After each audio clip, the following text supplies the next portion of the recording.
Hi, I'm Susan Gowdy, and I'm the author of The Journey from Fear to Love is Shorter Than You Think, and 10 Ways to Eliminate Drama from Your Life, Easy Ways to Be More Productive and Successful in Your Work and in Your Life. I'm also an MSW with a background in counseling, and I'm a practitioner in two different techniques. One is BEST, which is bioenergetic synchronization technique, and the other is Psych-K. BEST works to clear interference from your being that is holding you back from having the life that you really want. And Psych-K works to replace old, unfulfilling beliefs that no longer serve you so that you can have the life that you really want. I've created a conversation with Sue because my goal is to inspire people to find their power, take it back, and create the lives they want and live in love. And I thought by having others come on and have a conversation with me and share their expertise, that it would help to motivate and inspire you even more into taking the action to take your power back so that you can create the life you want and live in love. I'm so excited to start my first episode of A Conversation with Sue. And I'm especially excited because my very first guest is my dear friend, Dr. Bruce Lipton. Bruce is internationally recognized as a leader in bridging science and spirit. He's a stem cell biologist, best-selling author of The Biology of Belief, and recipient of the 2009 Goy Peace Award. He has been a guest speaker on hundreds of TV and radio shows, as well as keynote presenter for national and international conferences. He's known for his study of epigenetics, which tells us that there's a lot more to us than our genes, thank goodness. So that means that we really do have the power to create the lives we want and to live in love. Hi, Bruce. Thank you so much for being here today. I'm so happy that you were able to join me for my first conversation with Sue. You're my first guest, so you're kind of my guinea pig too. So I just really appreciate you being here. Sue, I am honored to start this wonderful cavalcade of visuals that you're going to make for people, because I know that your work is so important in bringing harmony and health back to our world. And that's why I'm glad to be here to support you in this major effort, especially considering today's world's a little bit crazy. And with the help that you offer, we can bring some harmony back. So thank you very much. Yeah, I think we make a nice cooperative effort here, and that's what I'm hoping for in the conversation today. The purpose of the conversation today is specifically, I want to bring universal hope. And I thought you're the best person I could think of to help me do that. So I'm just thrilled that we can have this conversation today. And as I was thinking about doing a conversation with Sue, my thoughts were that I wanted to bring people who could bring knowledge and information that I don't have and share that in a conversation, nice, easy conversation style, and share their expertise. And so I have a background in counseling and energy psychology, as you know, and I'm not a cell biologist and I don't teach immunology. And today I want to talk about the global elephant in the room, COVID-19. And so I wanted you to come on, and I was hoping you would start the conversation with giving us an overview of COVID-19 and whether or not you see an end in sight. All right. Very interesting topic, since every day that's always the headline somewhere, COVID-19. So maybe it's relevant, and maybe it's time to give some factual information that's been overlooked. And the idea that I'm going to suggest right here is sort of counter to the scary stuff that the media is presenting to you. Thank you. And even before we start, let me just say one of the most important facts about the immune system, and that is stress hormones. Their function is to shut down the function of the immune system. There's a reason for it. It's not illogical. The idea is stress hormones are the primal use of them was to run away from the saber-toothed tiger, the fear. Right. And when we're in fear, we release stress hormones, which really aligns the body for fight or flight, to get ready to go. And I say, how does it do it? So very quickly is stress hormones, when they come in the system, shut down the functions of things in our body that are not necessary to escape a saber-toothed tiger, okay? So the relevance is very simply this. Where do I want the blood in my body to go when I'm in that stress mode? And the answer is I want it to go to my arms and legs, because blood is energy, carries the energy. And in fight or flight, of course, the main things we're going to use are arms and legs to survive. So the function of the stress hormones are to shut down anything in the body that's using energy not necessary to run away from the tiger. So, and the idea is, well, how much energy should I use to run away from the tiger? I say, all the energy you can gather.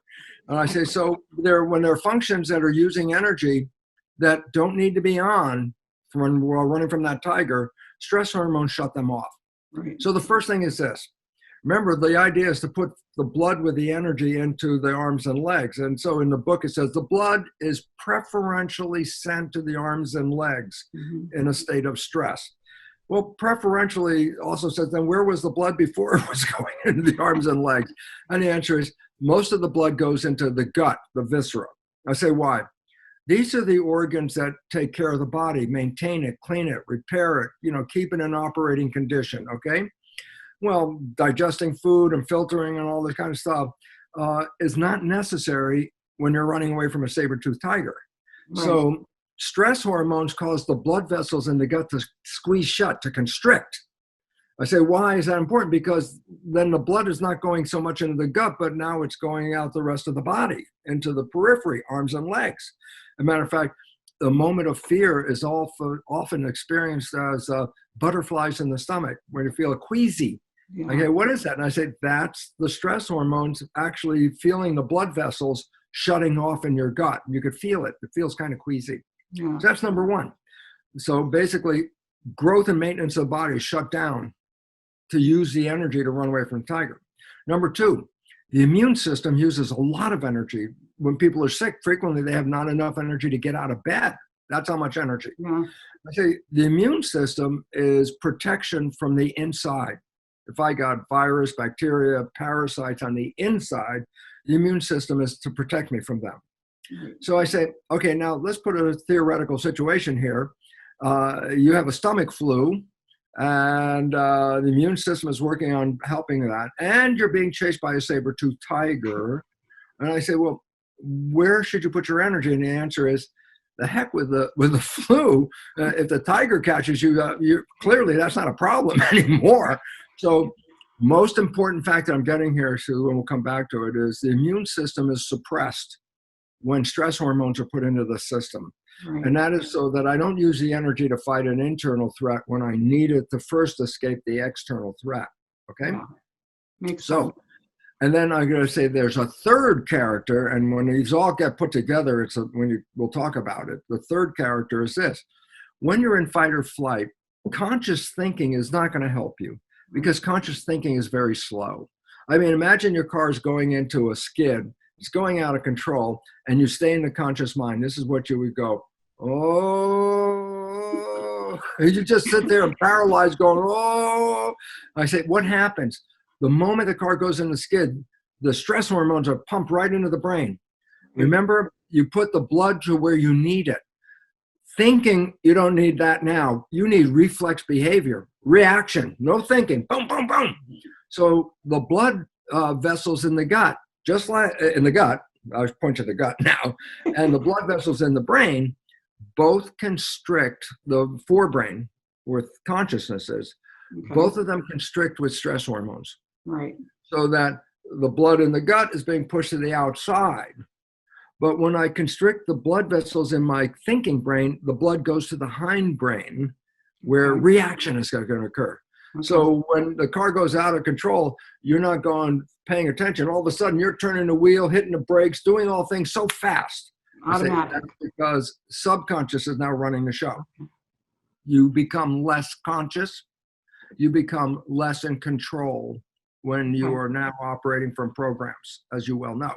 Okay, so now I say, first problem we have with first problem we have with the flu is fear will inhibit your immune system, shut down your conscious behavior, and shut off maintenance of the body while you're in fear. Now, that sounds like, well, geez, that's a bad problem. Why would nature do that? And I go, nature didn't plan on saber-toothed tigers chasing us 24/7, 365, the world that we live in today. Right. When it was designed, all you had to do was run away from that tiger. And once you got away from tiger, everything goes right back to normal growth, health, and happiness. Yeah. But we are being stressed every day. So one of the big issues of COVID right now that I really want to bring right up to the front is this. The more fear you're in, the less functioning your immune system and taking care of your body is going on. And this is a consequence of what? Is mobilizing the energy to run away. And so when you turn on the news and millions of people are going to die, that's fear, highest level. I mean, we have flu every year. And they go, oh, flu season's coming, get your shots. And most people go, yeah. And they get the flu and it's no big deal. Then this year you turn on TV, get the flu shot or you're going to die. Yeah. Wow. Exactly. Yeah. Okay, I just immobilized millions and millions of immune systems by just saying that. Okay, so that's our bigger problem. But now let's go back and say, what about the COVID? Isn't that the bigger problem? I go, let's put it in perspective. COVID is a flu virus that it's relatively a unique version of the flu virus. We have coronaviruses in our system for a million years. It's always been there. But when a new version of it comes up, the immune system doesn't have a memory. And immune systems have memory. So for example, if you had chickenpox or measles when you were a kid, your immune system has a memory to fight those infections. I don't care how old you are because memory is there. But if something new shows up, you don't really have a memory of it, okay? So guess what? How do you create a memory? First, you have to have experience of it. You can't have a memory and never have had the virus. You have to have the virus, then you make a memory, okay? So A, who are the susceptible people to this virus? I say, almost everybody. Why? It hasn't been in the human population before, so there's not a lot of people with a previous exposure that will, eliminate that virus, okay? But there are also a lot of cross-reactivities that coronaviruses share some characteristics, whether it's the COVID one or previous ones or some. So there is some immunity in some people, like a cross-reaction from an earlier version of the virus. That makes sense.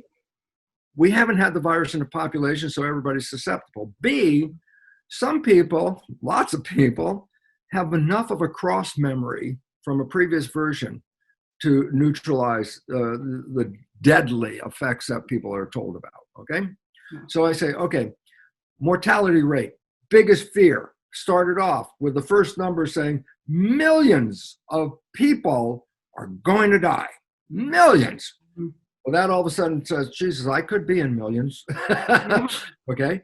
And I go, where did they come up with that death rate that is so high? Right. And the answer is, how do you determine death rate?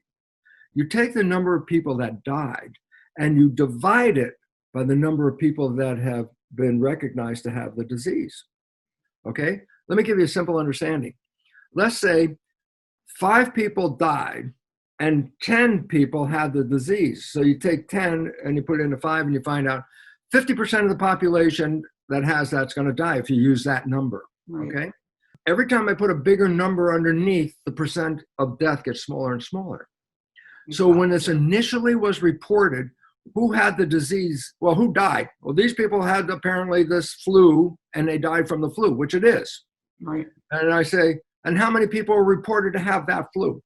A small number of people, those that felt sick enough to go to the doctor or go to the hospital. That's the only way they got reported. So I said, what if people got the flu, but never went to the doctor or the hospital? They just managed it like a flu. I said, well, they didn't get reported. I say, why is that relevant? Because when they started to take the number reported and divide it into the number of dead, that percent is high. Right. And that's where millions of people are going to die. Yeah. Then they started to do the testing.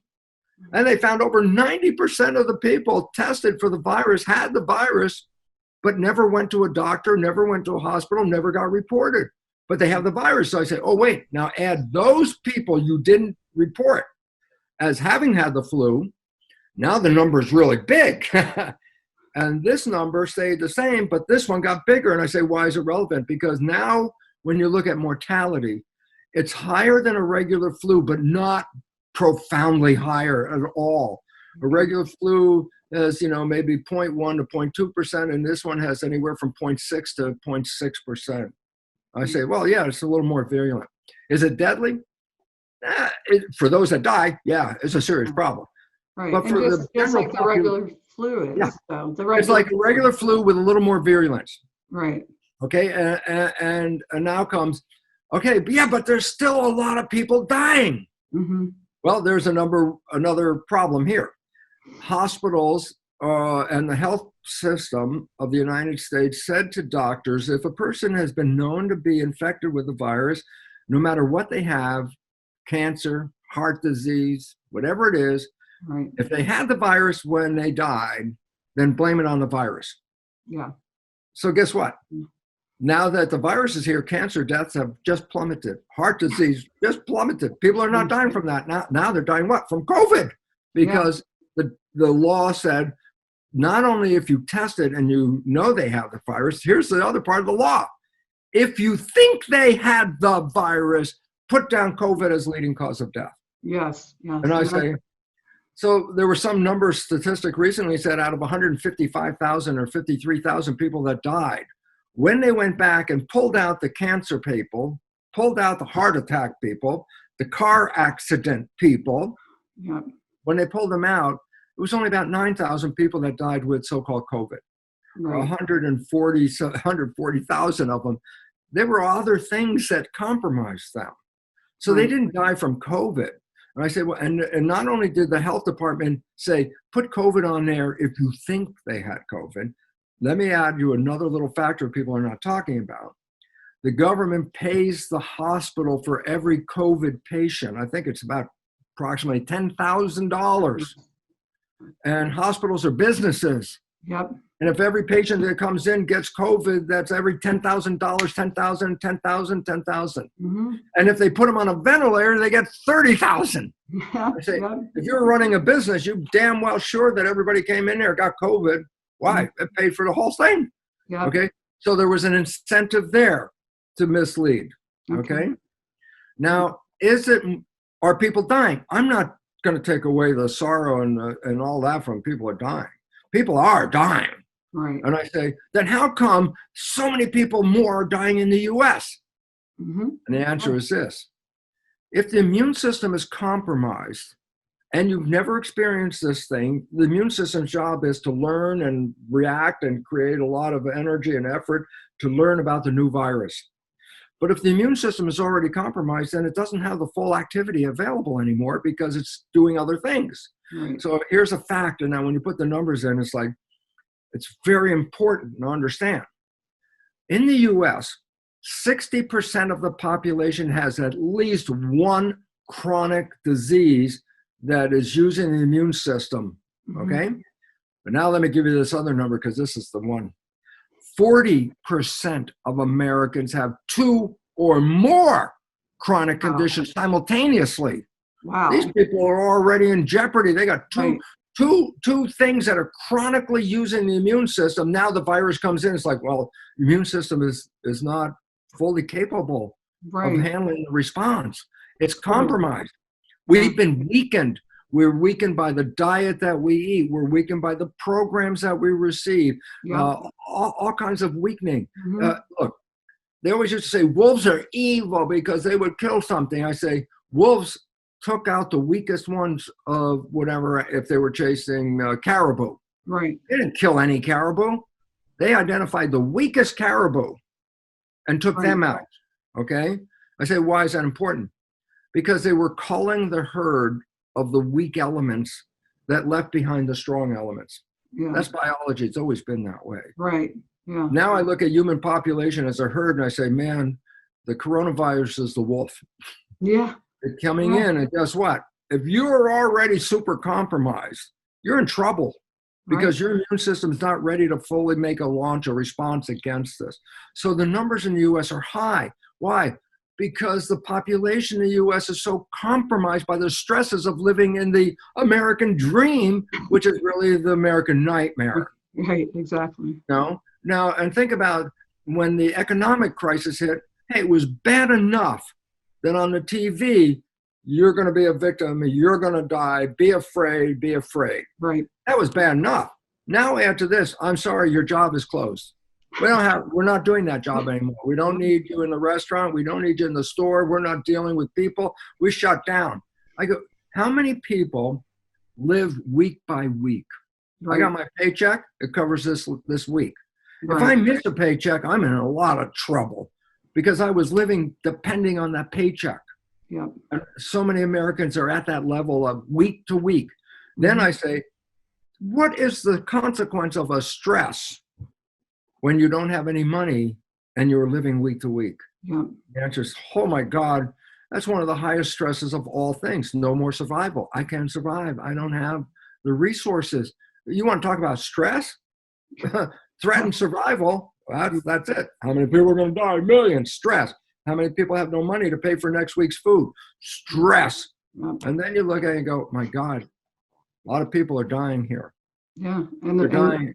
Yeah. So, I'm sorry. And behind it is the fear, the stress, the fear that's created the stress, because initially, I mean, we were being bombarded with all this information telling us you can't be 6 feet from your neighbor anymore. And so you look at a city like Chicago or New York, and I'm from Chicago, and I think, well, they can't do anything. Their entire lives shut down because you can't go anywhere without being closer than 6 feet to people to get to and from work. So like you said, then everything shuts down.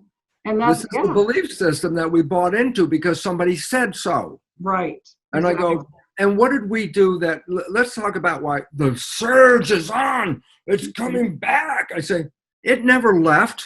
Yeah. You took the susceptible people and say, okay, stay off the street, stay in your house. Right. Okay. Right. So I say, did the virus disappear while they were in the house? No. Right. Did they get any immune, response? No, they didn't even contact it. Right. Now you put fresh meat on the table and it's like, boom. Like, of course they're going to be infected. What the hell did you think was going to happen? That they would somehow be immune because they were isolated? Yeah. No. Now you put them back out in the population so that they're going to be exposed. And this time, considering the first time, how long have they been locked up, fed stress, and how many of them have no income during that? You thought it was worse, the first time. It's like, no, worse the second time. Why? There's a hell of a lot more stress in the second group than there was in the first group that had no knowledge of this, okay? Yeah. And all of a sudden I say, now you look at the numbers, it's like, oh my God, this thing's getting out of hand. I go, it's getting out of hand. It was misunderstood that, yes, those that are, look, every year people die from the flu. Who are the people that die from the flu? Annually, every year, the large majority, people in nursing homes. Why? Yeah. They were already on the last of their life support going in the first place. They're the ones that are most threatened of all of the people. And that is why when they started reporting the deaths, they were almost all nursing home deaths. Okay? They were the most susceptible of all people. Yeah. And so the idea is this. I should now put a face mask on because that person is susceptible. I go, well, if you want to do that, that's very nice. They have to wear a safe mask. It's not a choice for them. If you're susceptible, then your whole point is I must take care of myself, isolate myself, keep away from all these people, wear the face mask. Right. Hey, I got a good operating system. I even had the damn thing, I'm sure, in December before it was even announced, okay? Right. And I went through that, a week of that. And it was like, yeah, it was a flu and it was a pain and I lost my energy and I was weak and everything. Yeah. But at the end of the week, my immune system kicked in and everything, I was good again. Yeah, I've heard that from other people too. Like my son-in-law, I'm sure he had it. And he was back to work in a week. Yeah. So, and some people have gotten much worse than that. And it's not that we're saying that isn't true, but yeah, put it into perspective, just like you are. Well, that's it. Mathematically, the numbers were wrong. Stress-wise, it completely misunderstood that just even announcing this on TV and keeping it on your front page every day, emphasizing the death. I go, I'm not saying dead people die. That people die of the flu every year. Exactly. Actually, the same cohort of people. Right. And then you're being fed this data that shuts off your immune system. And then you have no income. Right. And I say, you want to talk about stress? And then here's another stress that you just brought up, and I need to emphasize it. Very interesting. There was a book a long time ago that was a really good read. It was called The Lives of a Cell. It was a bunch of essays from a doctor, a research scientist, okay? Lewis Thomas. He was a cancer research scientist. And he wrote a whole bunch of essays. They're really fun essays, okay? But the most important aspect of the essay was this, that it's inconceivable that any organism live alone, that all organisms live in community. Right. That when you break up community, you're isolating people and preventing them from experiencing the necessity of a harmony of a community versus I'm alone in the world by myself out here. Yeah. And this is very critical. And the idea that we isolate people, you break up community, you've done two important damages. One, community is profound. It's so profound. Right. Nature will demonstrate. Here's an example. When two horses have a baby colt, if they raise it like a kid, right? And if the colt starts to misbehave, the parents will nip at it. Like, don't do that, nip at it, don't do that. If the colt doesn't respond, the parents do the absolute most important thing. They exclude the colt from the community. Push it out. You're not part of us. That instantly changes the action of that colt. Snaps them because right into it's shape. so important to be in that community that there's no greater lesson that animal can learn is I have to stay in community. Right. When I'm outside, I'm under threat. Similar to when you put a child in timeout, right? They don't want to be separated from you. They want to be with you. So they usually get in line and follow the rules. Well, that was the idea. You can't be with us. You're not following the rule. Right. So this is a very important issue. So I say, well, number one, isolating people by thinking that is going to stop this thing, that was a big mistake. Okay. That the mortality of this thing is really understood. Right. If you're compromised, then damn well you take care of it. That's your responsibility. Right. Okay. Yeah. And it's not my responsibility. It's your responsibility. Yeah. You're compromised. Isolate yourself. Wear a mask. Do every damn thing. So I say, okay, that's important for us to understand. Okay, so there's another problem. I'll also give you, from Bruce Lipton's evolutionary perspective, the biggest problem.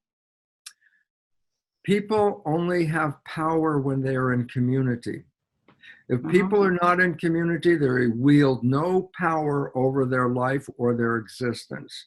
It's only when people group together in a community that they wield power.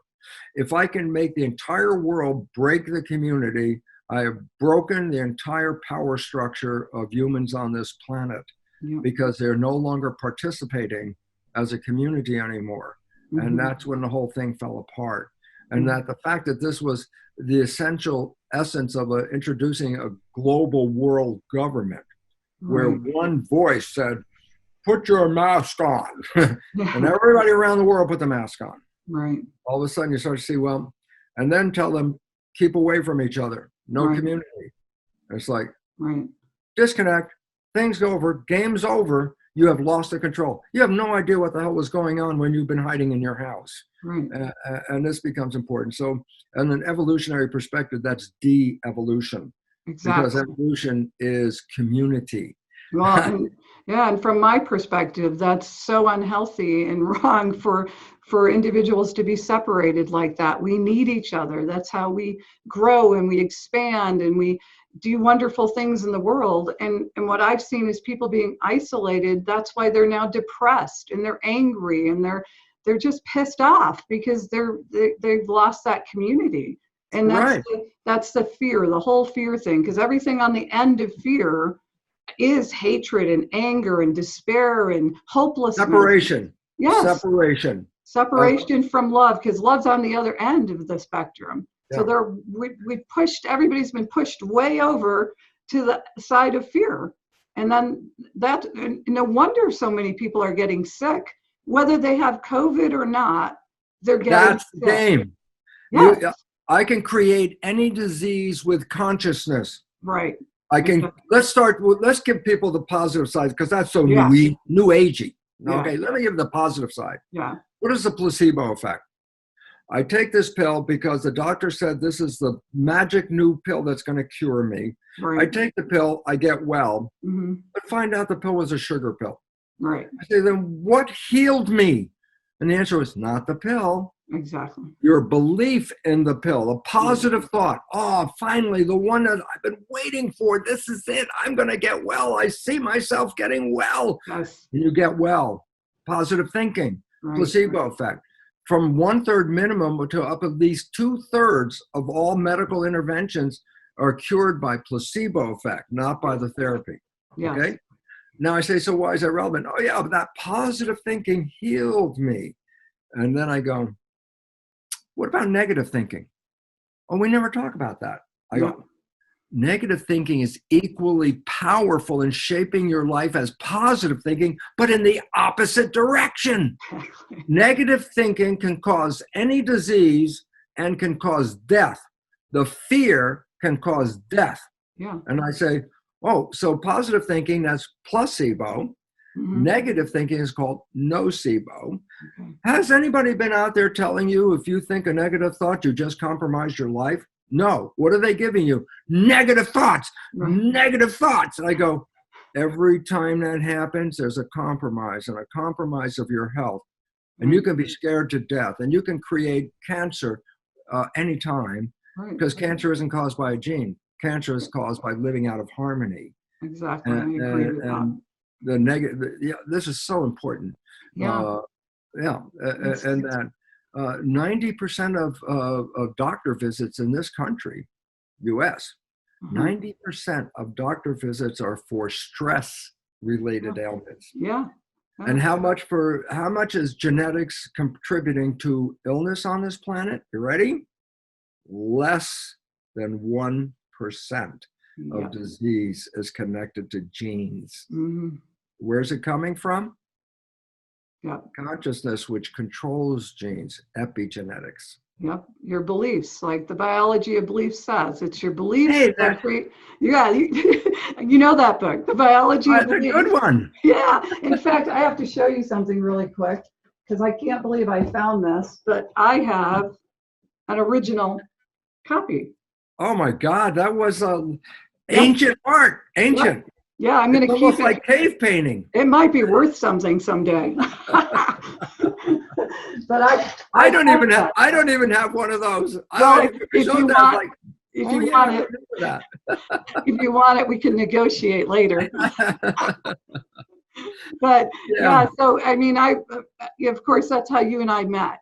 And I heard you speak about that. And then I was also already working on trying to help empower people to move out of fear and move to love and live more in the space of love than living in fear. So the biology of belief really meant so much to me, because I understood. I got it. I totally got that. It starts with our beliefs, and then the beliefs create your thoughts create your feelings, and then that's where you end up in fear or whatever it is, and then that's how you end up sick, unless you go the other way and you allow your feelings, your beliefs to create your positive thoughts. So for me, for example, my mom just celebrated her 90th birthday yesterday. So epigenetics, the environment that you grew up in until you're about 7. I know your book. So until you're about 7, and what you learn in that environment, that's what's downloaded, and that's what you learn, and that's what you believe. I was so blessed with a mom who said to me continually my entire life, no matter what's going on in the world, there's always more good than bad. Enjoy your life, be happy. And she just told us yesterday, do all the good things. Now, she has no idea that COVID is happening. She has no idea what's going on in the world. She is healthy and well right now, because she doesn't have a clue about that. But those beliefs were what I was given as a child. So I was lucky. Those were some good beliefs. There were some negative things, and you and I know how you can change those. We can talk about that. But the beautiful part was, you got off the ground with very good beliefs. Right. Okay, some negative. It's always a mixture. Okay. Right.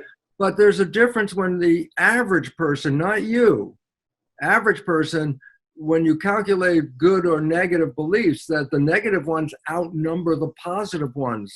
Right. And as a result, they can't get out of their own way of Yeah, exactly. engaging in these negative beliefs. Yeah, yeah, that's exactly right. So that's why I wanted to talk to you about this, because the biology belief fits in with everything that I believe and feel. And of course, you are a person that when COVID-19 hit, you were the first person I turned to for some reassurance, for some information that made sense, for real information instead of listening, because I'm human. So when COVID-19 hit, I went into some fear also, just like everybody else for a minute.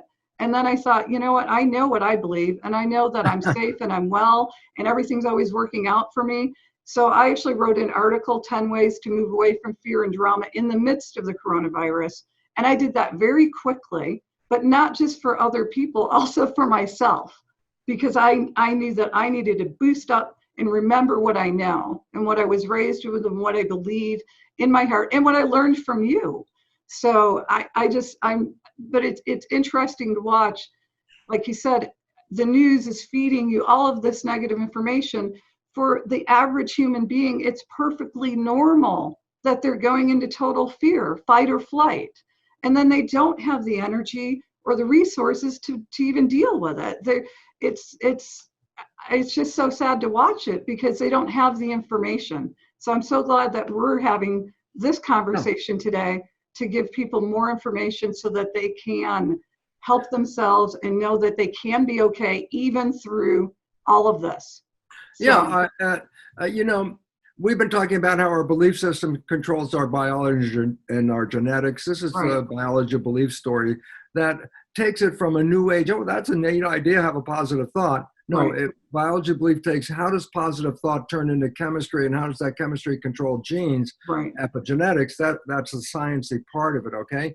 And but I must emphasize something that is so profoundly important, and so people say, yes, I understand, but it doesn't come into their life. They if they were given a test, they can answer the test, but do they use this information? No.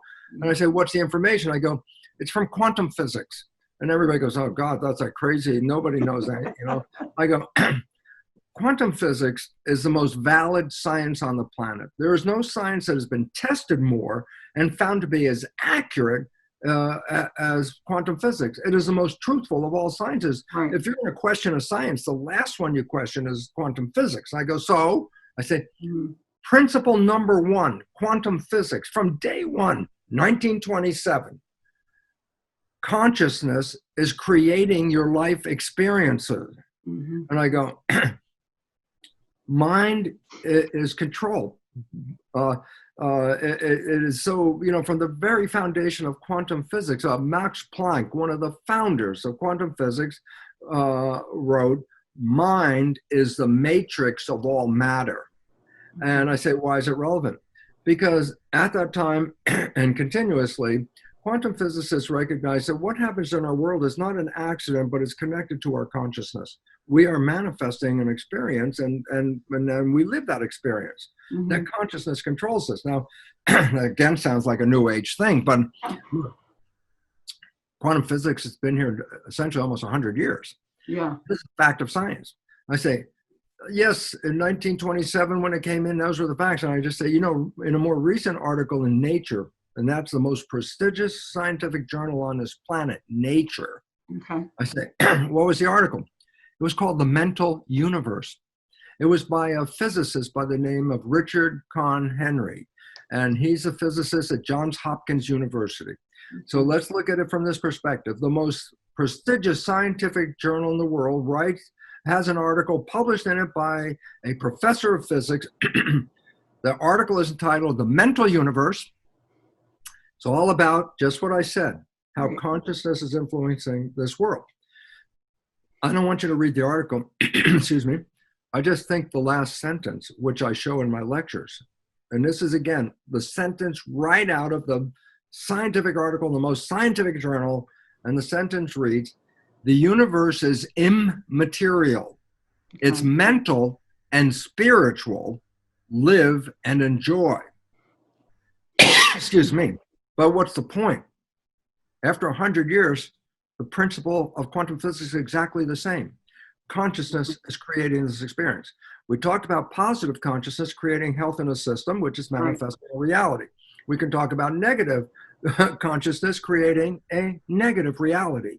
And then I say, in our world, we're not empowered. We're disempowered to believe that we're victims. And victim means powerless. That's what victim means. I have no power. Yep.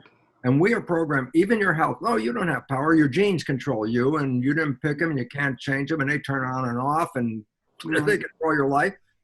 False. 100% false. Yeah. Genes don't turn on and off. Yeah. People turn genes on and off. Exactly. Our thinking does this. And this is why your training in Psyche is so valuable, is what if my thinking is creating a disease? I say, yeah, but what if you change your thinking? Ha!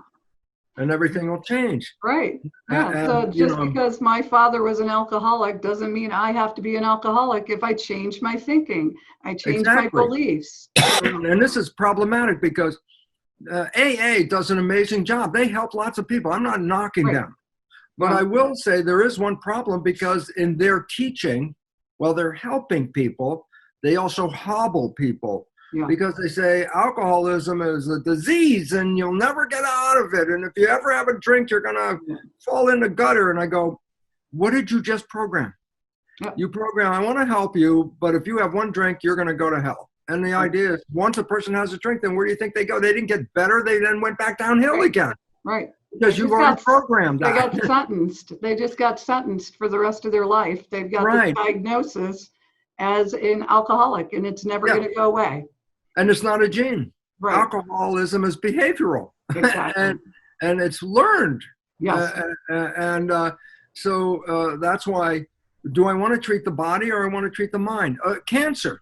Mm-hmm. Everyone says, oh, cancer is due to cells with cancer genes. And first of all, there is no gene. There's cancer. There's not one gene that causes cancer. Right. And I say, just give an example. So many women are afraid of breast cancer, BRCA gene. Mm-hmm. I go, does that gene cause cancer? I go, well, 50% of the women that have the gene never get the cancer. So the first thing is this: having the gene didn't cause the cancer. Right. Living out of harmony and having the gene, that causes cancer. Okay. And believing that you can get that cancer. So that's the belief that manifests. Consciousness is manifesting reality. Quantum physics and now biology, they both say the same thing. Yeah. So our important point at this time, and this is why your work is so critical. Is my life not working right because I'm a victim of circumstances out of my control? Or is my life not working right because my subconscious programs are sabotaging me subconsciously, unconsciously? Right. The answer is the latter. Right. And that's why you want to treat cancer, and everybody says, oh, the cancer cells are sick and they got stupid genes and they're killing you, the cancer cells. I go, the cancer cells are a symptom that you're not in harmony. You could kill all the damn cancer cells you want. If you didn't change your balance and harmony, the cancer will come back. Exactly. And so the reality is we're blaming the cell, which is a reflection of who we are. It's and most that's why 90% of illness is a stress. Yeah. The belief that causes a stress, the belief that you have cancer, that you can get cancer, all these things, instead of believing I'm healthy and well. And I'm always healthy and well. So, and you and I know that there's a way to change if you don't feel healthy and well. And even now during COVID-19 and all of this, what I've seen is the people that are doing quite well and have done superbly through this have been the ones who've had no doubt about their own person and about their own being healthy and well. So, and they probably were already infected, and it was such a mild case that it wasn't something I would report to anybody, and that's why the statistics of COVID were wrong. Right. The people that have it, it's so mild, I'm not going to go to the doctor. Right, but if you took a person who had it mild and then you scared the crud out of them and told them, but you have COVID-19, what changes there, right? Then they go into fear, even if they weren't in fear. Remember, that mind controls the immune system. Right. And again, it's like immunology, immune system. Neuroimmunology is the science of nerve system controlling immune system, neuroimmunology. Then I add one more word, psychoneuroimmunology. And that says, the nervous system controlling immune system, And psychology is controlling the nervous system, which in turn controls the immune system. And then you recognize why consciousness is the ultimate control of the immune system. Okay. And when you live in fear, you are shutting off your immune system consciously. Yeah. And if you want to change that, you don't have to change the immune system. You don't have to take any additives to the system. You got to do what you do, Susan, and that is help people say, what image are you generating in your head that is manifesting this negative expression? It was not a positive image. It was a negative image you were having. Right. And let's change that. That you can do. Yeah. That's what, and not through drugs, right. Not through pharmaceutical company. No. A lot easier, a lot less stress on the body to do it through something like Psych-K, which we talked about a little bit, and change those beliefs so that you can stay healthy and well through all of this. And I believe that's why I am, and that's why my family is. And I've watched so many people, though, struggle with it because they are bombarded with the information and they don't know what to do with it. So that's part of why I wanted to talk today, was to it's not just bombarded with information, it's bombarded with negative information. Right. None of the information coming out is empowering of anybody in the audience. No, it's wiping them out. You're powerless. Yeah. You're going to die. It's like, yeah. So even if you don't die from COVID-19, you might die just from fear. That's the whole idea. Yeah. So what do we tell people that they can do right now so that they can move out of that fear, take their power back, and stay strong and healthy no matter what the news is telling you, no matter what you're seeing on social media?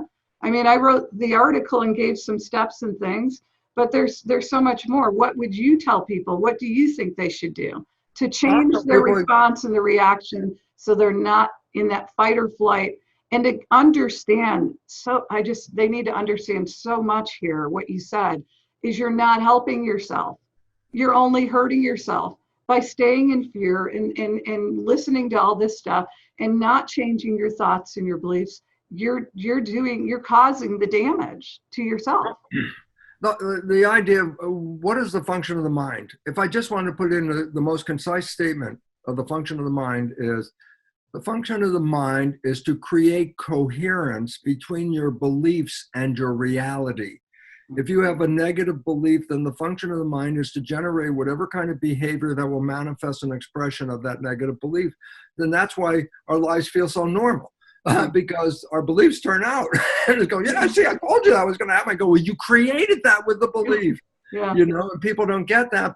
And I tell them that, and as we said before, I just said what quantum physics was established on, mind creating its reality. Now, after this little podcasty thing, and let's hand everybody who observed this podcast a test. What controls reality? The answer is mind. I go, great. Are you using it that way, or is that just the answer on the quiz? And that's what I had to learn personally. Look, I came from a scientific background, molecular biology, genes and nucleus and proteins and chromosomes. I taught that stuff. And the simple reality is, when I understood the nature of how it worked, which was epigenetics, where mind was controlling the genetics, right, I was so excited. I had to tell people, it was like, I solved this great mystery. I understand how it works. So I grab some people, put them in the room and say, I'm going to tell you how to create a wonderful life. Right. Then they look at me and go, but Lipton, your life doesn't look so good for a guy who says you know this. And I realized, oh my God, there's a whole difference in talking this versus walking this. Yeah. I changed my conscious mind.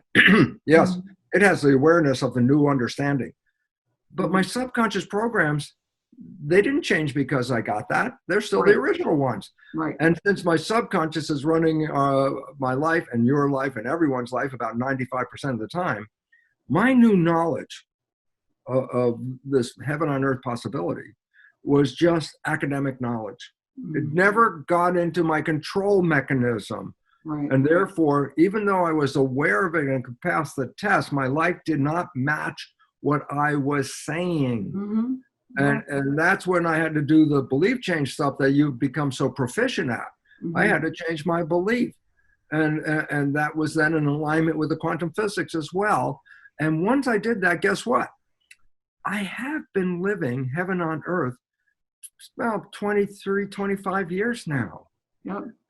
And, hey, old people be afraid of the COVID. It's like, hell no, I'm 76 and I don't give a damn. And I think I already had it and disappeared because I was not in that consciousness. Right. And I do the things that I would suggest to people to do regardless. And number one is this. Number one, eat well. The food you eat is creating growth medium for your cells. And if you put less than quality food in, you get less than quality growth out. That's a fact. So eating organic and natural food is a necessary return to get your health back.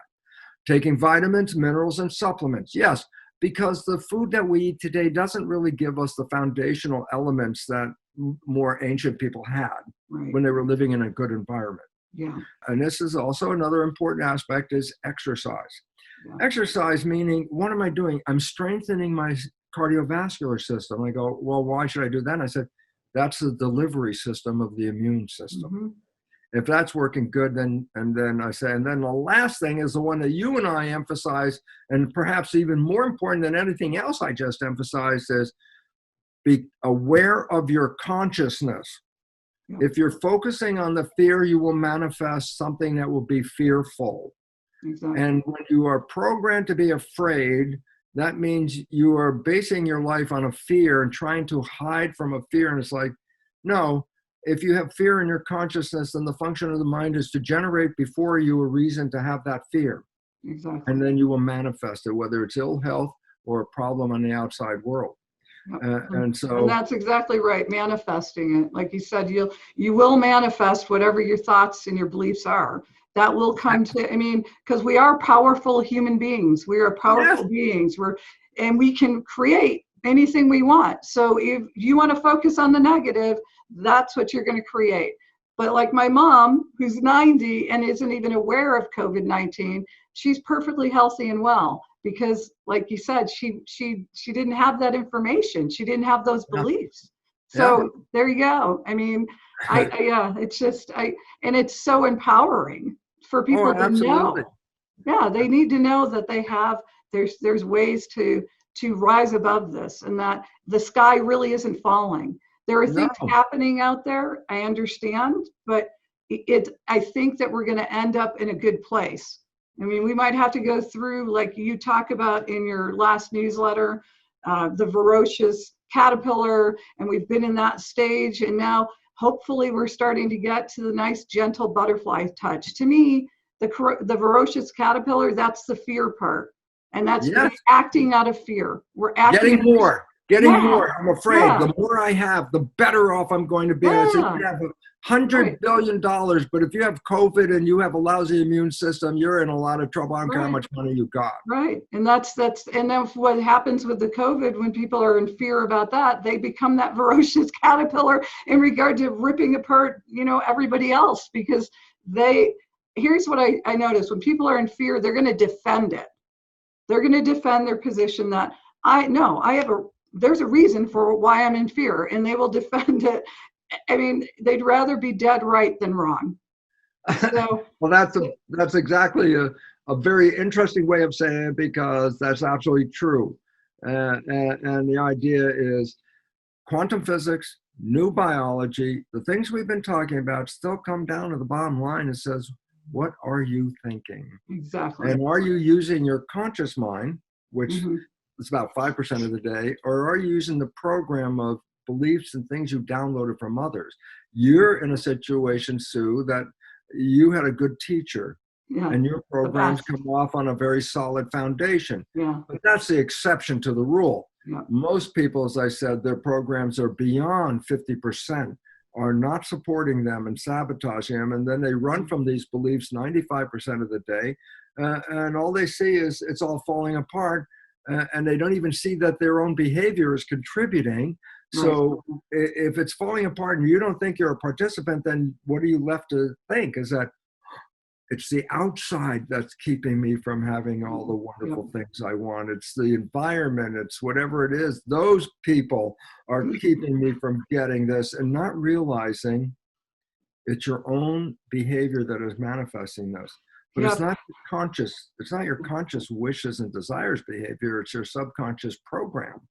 And And that's a huge thing that I want people to get today from you, is that you do have the power to change that and to change your life completely, but you have to be accountable. You have to be accountable for your own life, and stop pointing at the outside saying it's because of that's this where and that that. And yeah. that And I word know that that's becomes negative for a lot of people, right. responsibility. Yeah. We are responsible for our lives, but when you give them up, you've lost control, and you give it to whoever else is going to offer that control for you. Yep.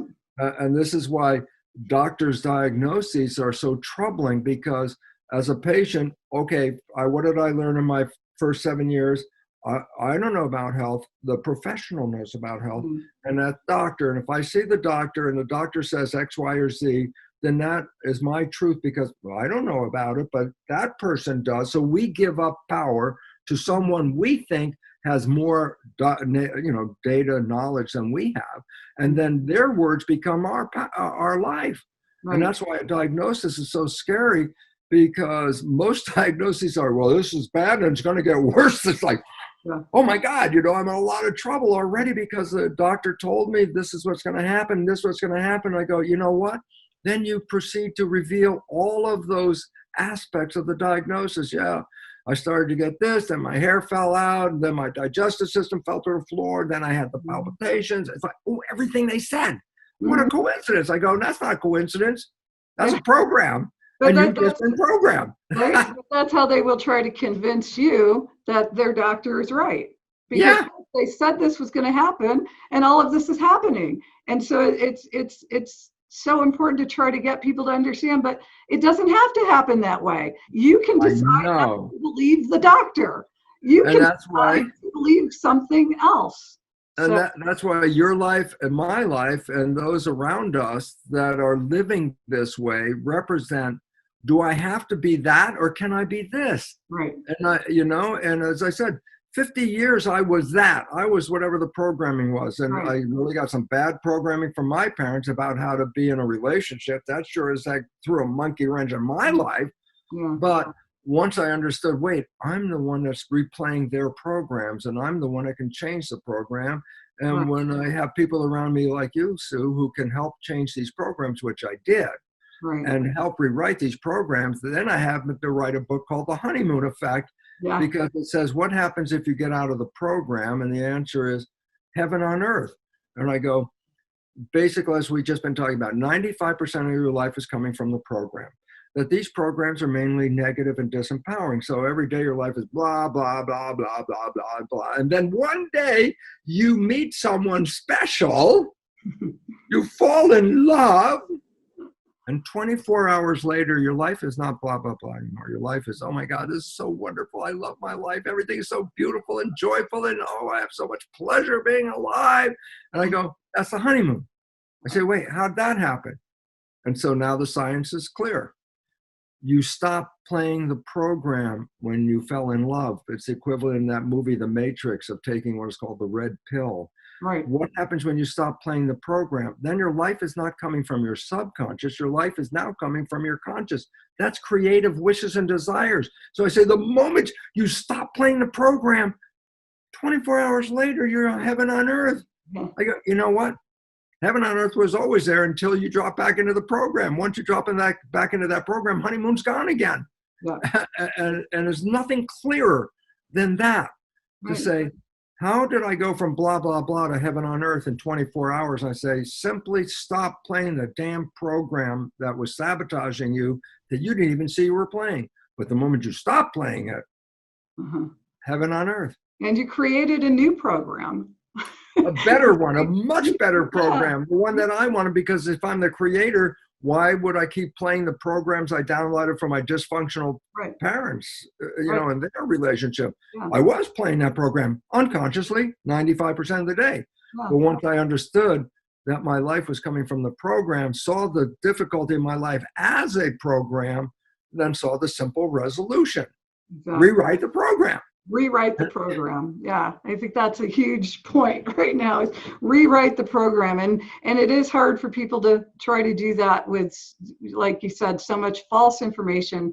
And that again is why I wanted you to come on and give us the real deal with what's happening Okay. here, because you were one of the first people, you were the first person that I went to when this all started, and started watching and listening, rereading, and knowing this is information I have, this is what I know for sure, Yeah. along with my own beliefs and my own Yeah. information. But you know, it's, I don't want people to feel like they've done anything wrong to fall for it, or to get scared, or to. No, that was history. Yeah. And here's what the problem is. And I think you're getting to this, and let me just emphasize, because a lot of people, when we turn around and say, you're responsible for the things in your life, and then you look at your life and go, I did that, I caused that, I caused my own cancer, I did that. And the first thing is, I can't accept that. Right. I can't accept that. Right. I'm not buying I'm a victim of myself. Right. And then the problem is then again, then you let go of the control and put it back outside and let them control you again.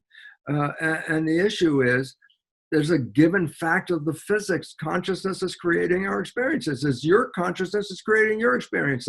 Two people in the same spot have different consciousness. They have different experience in the exact same spot. Yeah. So it's really the interpretation that we get. And then the problem that people have is, I acquired the new knowledge, just like me. I'm an example of it. What? I got the knowledge of, oh my God, I can change my life. I can have heaven on earth all the time. Mm-hmm. Conscious awareness. Mm-hmm. And that was great. Did my life change? Absolutely not. And this is what people lose it, because they want to have this life. They changed their consciousness. They read the book. They went to the lecture. They saw the video. They said, oh yeah, I know all about it. I say, yeah, if you pass the test with your consciousness, yeah. But are you using your consciousness to run your life? No. Right. I'm using subconscious. And that's programs. And the thing is, the conscious mind and the subconscious mind learn in different ways, and this is the disconnect. The conscious mind can learn just by reading the book, watching the video, listening to talk. It just go, aha, I just changed my conscious mind. Yeah. Subconscious mind is called the habit mind. The relevance of a habit mind is it's a habit. I learned how to walk before I was 2. I'm 76. I'm still walking, folks. Same program. Thank God I have a subconscious that allows me to do that. Yeah. But if I put a negative behavior in there before age 7 and I'm 76, I'm still playing that negative behavior. Mm-hmm. And so the reality is, I want to change the program. I say, how do you even know what the hell the program was? You were programmed before you were born, last trimester of pregnancy. You were programmed at 0. Oh, no, you don't remember that? Oh, do you remember the program at 1? No, not really. How about 2? Well, not really. I go, so most of your programming, you have no idea what the hell the program was. You were not conscious enough to recognize the programming. So it's operating 95% of the day. It's invisible. And then I say, well, how do you know what the hell your program is? I go, your life is a printout of your program. It's 95% of your life is coming from the program. So I say, it's very simple. The things you like that come into your life, well, they come in because that's why you have a program to acknowledge that. Yeah. But, in the capital but, underlined, bold font, everything.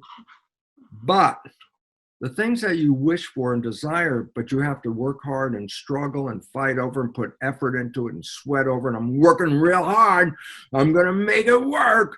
I go, stop for a second and say, why are you working so hard?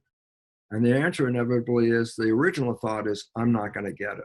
And I go, where did that come from? The program. You're not good enough. You're not deserving. You're not smart enough. Things that parents said when we were young. Mm-hmm. And I go, so why is it relevant? Your life being a printout. The things that you want and you can't get there are a total reflection of programs that do not support your wishes and desires. Mm-hmm. Then I go, well, can I read the book? And I go, yeah, but that educates up here. Yeah. That's how this mind is creative. It can learn in any number of ways. But this one learns by hypnosis, repetition, or a new version of psychology called energy psychology. Those are 3 ways. You want to change a program? I say, how do you know the program you want to change? Your life is a struggle because of a program. So that's where your program is right associated with that.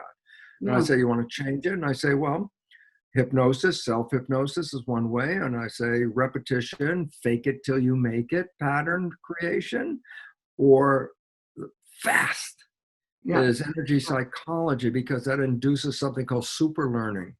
Yes. And super learning, people, what's that? And I say, you ever see somebody read a book by moving their finger down the page?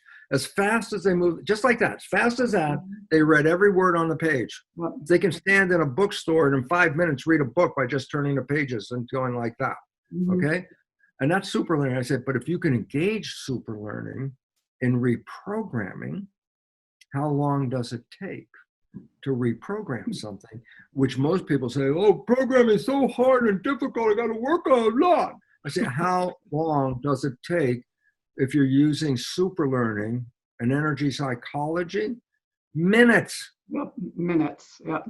Minutes. And I always leave it with this saying, necessity is the mother of invention. That human civilization is facing an extinction that we are creating. We've created, human behavior has created the sixth mass extinction event, which includes us, not in 1,000 or 1,000,000 years, but within a century. Right. We're going extinct because we've undermined the web of life. And I say, so guess what? Human behavior is causing it. It's human behavior that has to be changed to get out of this extinction. Do we have lots and lots of time? No. So guess what? Energy psychology shows up and says, yeah, you got to change, and here's some processes to make change rapid. Quickly. Because we need to change that fast. Yeah. And these processes I can tell you that one of the programs that I had as a young person was, I was actually sexually abused by a 16-year-old boy before I was 3. And if I hadn't changed my programs, I was definitely going to be a victim of that for the rest of my life. So part of what I did was using Psyche to change the programs so that I wasn't a victim. And that's what I want to encourage people to do, is find what you can do to change those programs, because you don't have to be a victim to anything. You can be victorious in your life. You can have the heaven on earth. You can have all of those things. So that's why, I mean, and I'm a prime example of that. I could have been a victim, but I chose that I didn't want to do that. I wanted to have a certain kind of life. And so I found the way to make the changes I needed to make. And we're so empowered. We can do it. I know we can do it. That's why I wrote a book called The Honeymoon Effect, because I never had that honeymoon for 50 years, 50, until I understood this, applied it, used it, and then created this most wonderful life experience of a honeymoon every day for 25 years. Yeah. And I'm not finished yet. I'm going to have a honeymoon tomorrow too. Yeah. Yeah. So, well, I'm so happy that you joined me today, and I hope that we've given people some uplifting information. I feel uplifted. I feel better. Can I ask you a personal question and see if you would want to share? Because I think this might help a lot of people. And you can tell me no or whatever, but I know that recently you were just displaced from your home because of the California fires. And that was right I'm still displaced. I'm living somewhere else right now, but maybe tomorrow we can go back. We're waiting every day. So, and I think a lot of people have heard about, I mean, it was 10 feet from your home. I want to know. Yeah, true. See, I am personally not surprised that your house survived. I am not surprised at all, because I know you. So I want you to tell people where your mind was while this was going on, and were you doing things like Psyche, and what was going on with you to keep yourself in that, because you know that we create our own reality, and your house is still there. So can you share just a little how you think you created that reality for yourself? Well, I didn't only do it for myself, because people around the world were also sending wishes, which are conscious expressions broadcast out in the field, which helped make a field for me as well. But how did my wishes get involved? Number one is, we're forced to leave the house. 3 o'clock in the morning, phone call. You have to leave now. The fires are beating down on you right now. You have to leave. And I say, wow, okay, what does that mean? Well, you're going to get in your car, you're going to go. And I say, when is there something to come back to? I said, I have no idea. Right. The woman who worked for us 14 years, Sally, lived up the road. When she evacuated, guess what? Her house is about 8 inches of ash now, just a floor of ash. The entire house burned down to bottom. Well, anybody leaving the house has the same thought. And I said, what did I do? Did I have fear? Oh, I'm gonna lose everything. I said, no. I said, what do we need to take, Margaret? We're leaving, and we have to take. What would you take? I said, well, we took the computer because that has our programs and all our stuff in it. We took the legal papers and some clothes. Right. And we got in the car and we left. Did we have a fear that, oh my God, the thing is going to burn down, we're going to lose everything? I said, no. When we closed the door, we already knew. We don't know if we have it. We don't know if we don't have it. So living in fear is silly. And the thing that we just recognized when we left was very simple. And what was it? Was we can get everything back again. We're here. We're healthy. We're still in love. Is there anything primal more than that? I go, no. Your health and your community and your love. The house, it could burn down. I don't give a damn.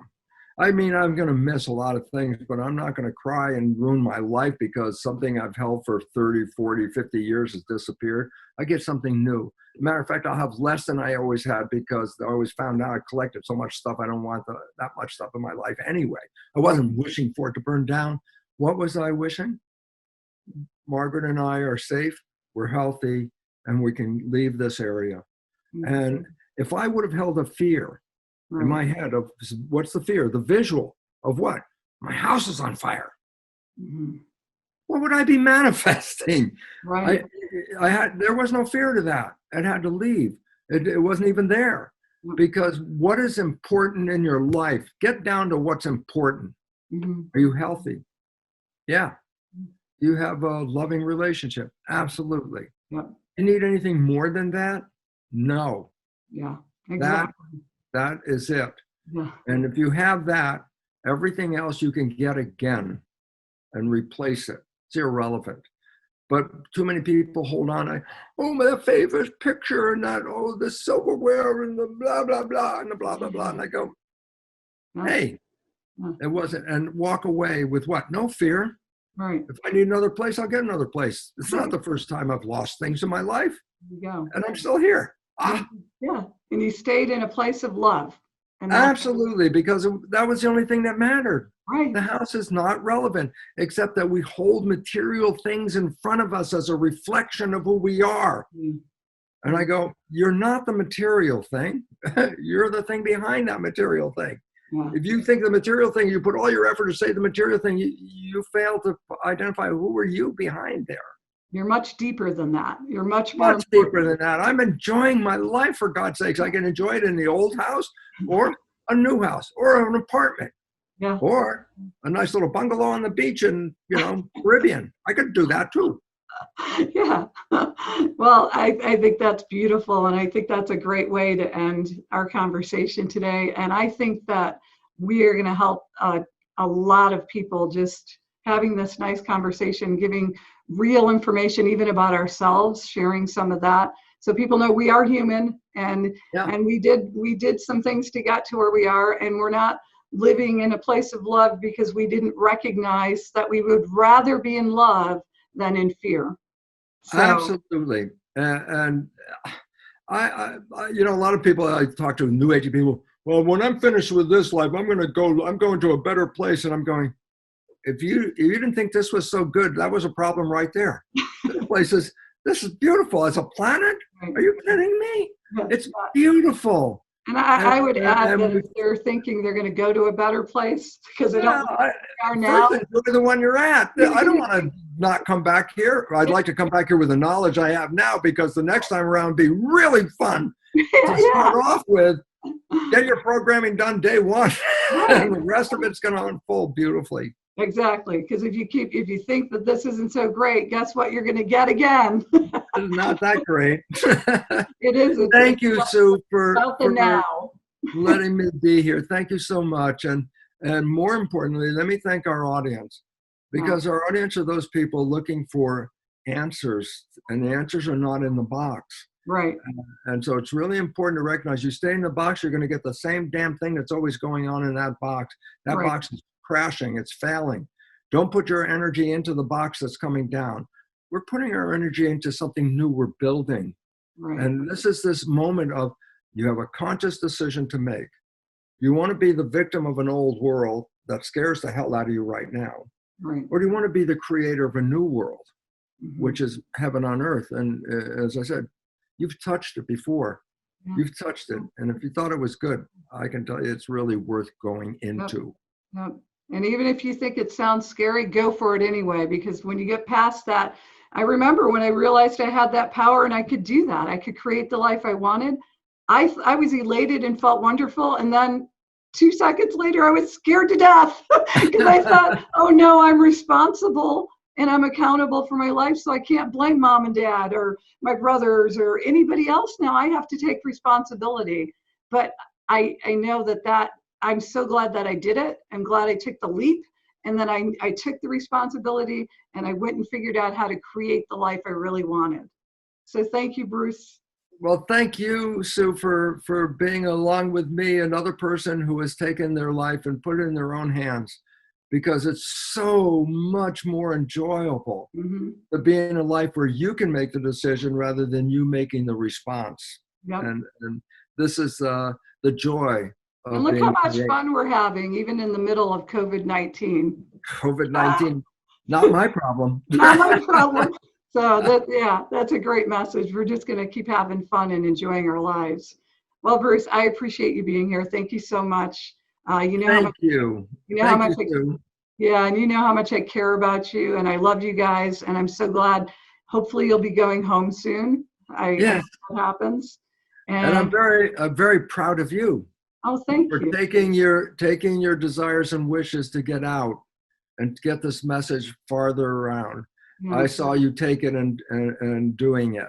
And that to me is that, yeah, she's doing it. She's taking her power. And so all you out there, Sue's got a good idea. I think I do what she's doing. I'm pretty happy. So I think it works anyway. Yes. Well, hopefully we'll be able to chat soon. Thanks, Bruce. Thank you. And thank everybody out there. Thank you, everyone, for showing up today and hearing what we had to say. And I hope you all get all kinds of great information from this and create the life you really want. Wow, what a fantastic first conversation on a conversation with Sue, with my dear, dear friend, Dr. Bruce Lipton. It was so informative. It was uplifting. It was dynamic. It was fun. It was just a fantastic conversation. And I'm so happy that you were all able to be here. I think he gave us a lot of things to help us feel more at peace and calm. And it was just such a joy to talk to Dr. Lipton today. Again, my name is Susan Gowdy, and I'm the author of The Journey from Fear to Love is Shorter Than You Think, which is a lot of what we talked about in the first conversation with Dr. Lipton today. We talked about living more in love and moving away from fear, moving closer to love, especially during these times. You want to live closer to love, get out of fear so that you can keep your immune system strong, like Dr. Lipton said. That's the best way to do it, is to keep yourself in a space of love, or as close as you can be to that end of the spectrum, as close as you can get to love, so that your immune system is strong, you can feel healthy and well as we go through these times. I'm also the author of 10 Ways to Eliminate Drama from Your Life, Easy Ways to Be More Productive and Successful in Your Work and in Your Life. That's another thing that's a good thing to have out of your life right now, is as much as possible, keep it drama-free as much as you can, so that you can also stay healthier and stay well as we go through these times. You can find my books on Barnes & Noble and also on Amazon, and at my website, susangowdy.com. Goudy is my last name, susangowdy.com. And you can check me out on YouTube, on my Facebook page, author Susan Gowdy, on my Instagram page, which is Susan Gowdy Power, Twitter, or LinkedIn. And I hope you'll join me again when I have my second conversation with Sue. I'll keep you posted on who's going to join me then. Thank you so much, and I can't wait to have you come back and join me again. Take care.